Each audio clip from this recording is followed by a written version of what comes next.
자, 요새 욕실에 포쉐린 타일 많이 하고 그걸 원하시는 분들이 너무 많아 요즘. 근데 사실 가격은 비싸단 말이지. 근데도 고객님들이 많이 찾는 이유가 있을까? 아무래도 고급스러운 인테리어 있잖아. 호텔이라든지 이런 데 좀 고급스러운 공간에 많이 쓰이는 타일을 사용한 욕실이어서 그런 것 같고, 졸리컵 같은 경우는 몰딩을 하나라도 더 줄여보겠다는, 슬림한 라인을 만들어 보겠다는 어떤 노력인 거지. 그렇다 보니까 품삯이 더 들어감에도 불구하고 사진으로 봐도 너무 예쁘잖아. 큼직큼직한 타일에 이 포쉐린만 가지는 이 특유의 질감, 요거를 또 얻고 싶으시니까 이 욕실을 선호하시게 되는 것 같아. 근데 타일이 좀 그래도 무겁잖아. 그러면 이게 좀 잘 떨어지지 않을까? 혹시 그래서 떨어진 적이 있나? 사례 같은 거 혹시 있나?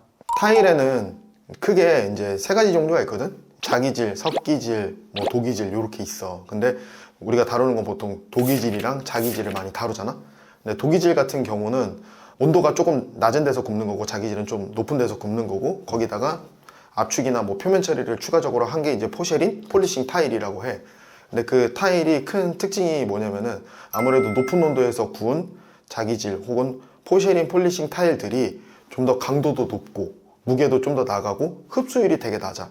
일반적인 도기질 타일 같은 경우는 뭐 10% 후반 정도 나오거든. 흡수율이 높은데 자기질 이제 포쉐린 폴리싱 넘어가면은 1% 이하로 떨어져.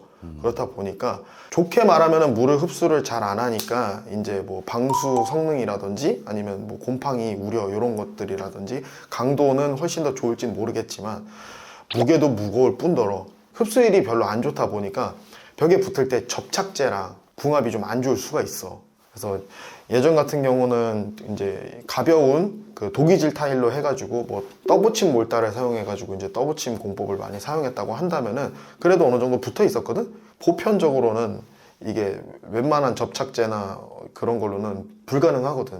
그래서 덧방도 사실 절대 난 안 된다고 생각을 해. 덧방을 잘못하면은 기존 면이랑 미끄러져서 이 타일이 가뜩이나 무거운데 떨어질 수 있는 부분들이 있거든. 자, 그러면 주방에는 보통 그 본드로 붙이던데 그 면 전체를 이렇게 본드를 다 해가지고 탁탁 붙인단 말이지. 근데 그렇게 하는 거는 좀 괜찮은 거 아닌가? 물을 이제 안 쓰는 공간이다 보니까 주방에서 물을 쓰지만 벽에다 계속 물을 뿌리고 있지는 않잖아. 그리고 가벼운 타일을 쓸 때는 가성비가 굉장히 좋은 접착 방법 중에 하나야.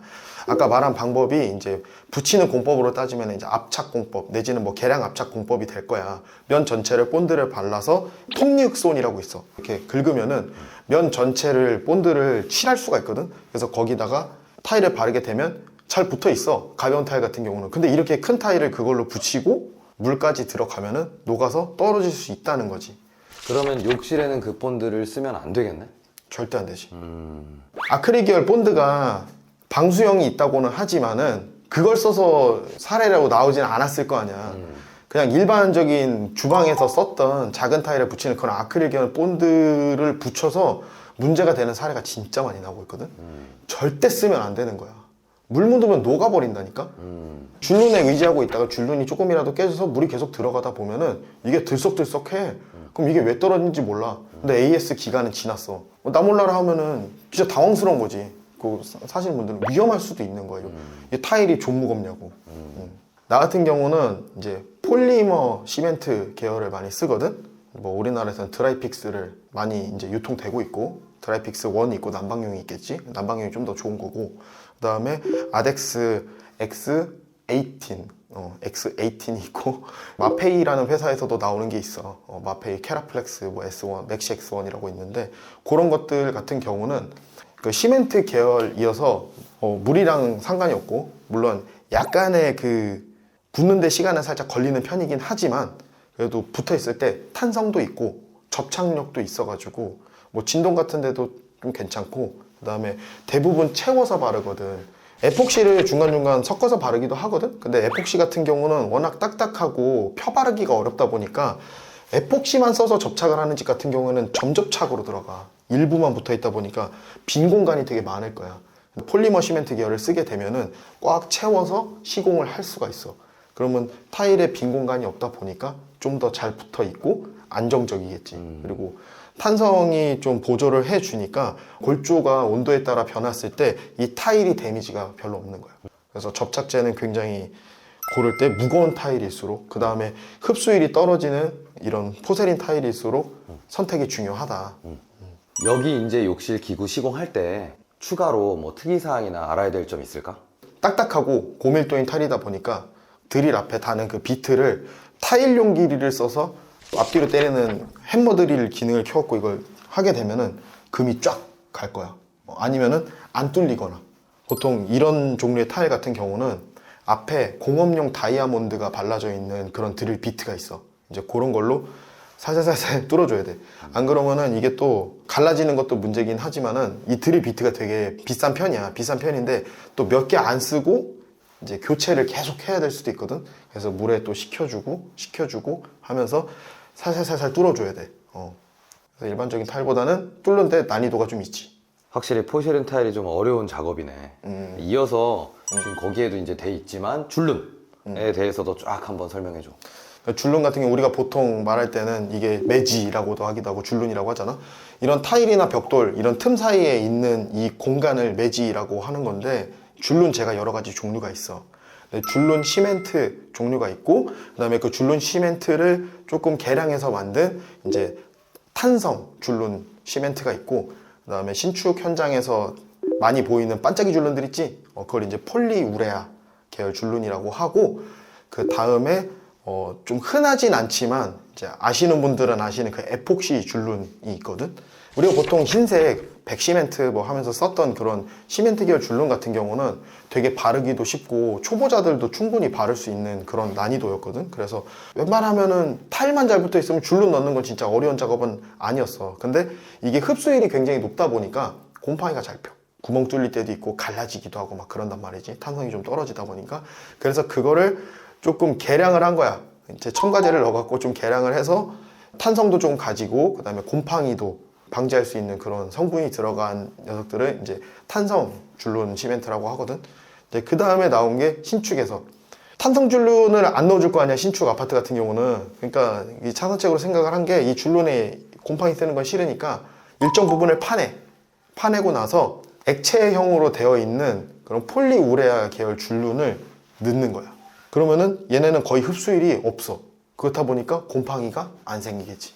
얘네의 단점이, 물론 개량품이 나오기는 했지만 보편적으로 말하는 폴리우레아 줄눈은 탄성도 좀 떨어지는 뿐더러 내화학성이 좀 떨어지다 보니까 락스 계열에 약하고 잘 갈라져서 몇 년 뒤에 이렇게 떨어지는 사례도 있어가지고 다시 해야 되고 하는 그런 불편함이 있어서, 그래서 나오게 된 게 이제 또 에폭시가 두각을 나타내게 됐는데, 에폭시는 다른 접착제 쓸 때도 봐서 알겠지만 주재랑 경화제로 이루어져 있지. 주재랑 경화제로 이루어지는 이유는 하나야. 빨리 굳기 때문이야. 얘는 섞으면 이제 바로 굳기 시작하는 거야. 그래서 조금밖에 못 섞어. 왜냐면 다른데 바를 것만큼 한 번에 다 섞어버리면 다 굳어버리잖아. 근데 그게 또 되게 송진처럼 끈적하고 꾸덕한 제형이다 보니까 이거를 바르고서 이 줄눈이 아닌 자리는 또 닦아내줘야 되잖아. 그 닦는데 엄청 힘들대. 그럼 여기는 뭐가 들어간 거야? 나는 이제 탄성 줄눈 시멘트를 썼거든. 광나는 것도 싫었고, 그렇다고 에폭시를 넣기에는 가성비가 조금 떨어지고, 탄성 줄눈 정도를 잘 넣어 놓으면은 고객님도 만족하셨고, 크랙이 취약한 부위가 있어. 아무리 얘네가 탄성이 있다 하더라도. 저런 코너 부위 같은 데는 아직 뭐 시공을 이제 다 끝마친 게 아니라서. 아덱스 거 같은 경우는 이 탄성 줄눈 있잖아. 이 줄눈 색깔도 나오지만 이 줄눈 색깔에 맞춰서 실리콘도 나오거든. 그래서 그 실리콘으로 코너 부위 같은 데 이제 보강해서 줄눈이 깨지지 않도록 해줄 거고. 자, 그럼 마지막으로 이제 어쨌든 그럼에도 불구하고 포세린 타일 시공하는 분들이 엄청 많잖아. 자, 그분들한테 뭐 조언을 해주거나 뭐 당부하고 싶은 말이 있다면? 첫 번째는 무조건 전체 철거를 하셔라. 그 다음에 방수편 보시면 아시겠지만 방수를 어떻게 하는지 꼼꼼하게 잘 보셨으면 좋겠다. 웬만하면 코너만 하는 방수 말고 제대로 도막 방수를 하자. 그 다음에 세 번째는 접착제를 어떤 걸 쓰는지 보자는 거야. 나는 폴리머 게시멘트 무조건 추천. 드라이픽스라든지 아덱스, X18이라든지 마페이, 캐라플렉스, 맥시 S1 이런 계열들 쓰는지 봤으면 좋겠다. 그리고 예산을 충분히 가져가셨으면 좋겠다 정도. 오케이.